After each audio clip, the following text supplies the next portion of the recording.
સૂત્રધાર હિરલબા જાડેજાના રિમાન્ડ મંજૂર કરાયા છે। હિરલબા જાડેજા અને હિતેશ ઓડેદરાના 2 દિવસના રિમાન્ડ મંજૂર થયા છે। હિરલબા સહિત 6 લોકો સામે સાયબર ક્રાઇમમાં નોંધાઈ હતી ફરિયાદ।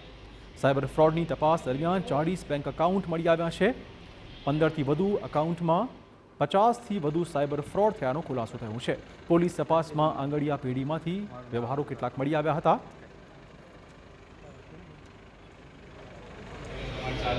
હિરલબા જાડેજા તથા તેમના જે સાગરીતો વિરુદ્ધ પોરબંદર જિલ્લા સાયબર ક્રાઇમ પોલીસ સ્ટેશનમાં ગુનો જે નોંધવામાં આવેલ છે તેમાં ગઈકાલના રોજ હિરલબા જાડેજા તથા હિતેશ ભીમા ઓડેદરા નાઓને અટક કરવામાં આવેલ છે અને આજ રોજ કોર્ટ સમક્ષ રજૂ કરી પોલીસ દ્વારા રિમાન્ડની માંગણી કરવામાં આવેલ હતી અને તેમાં હિરલબા જાડેજા તથા હિતેશભાઈના દિન 2ના અમને પોલીસને રિમાન્ડ મળેલ છે।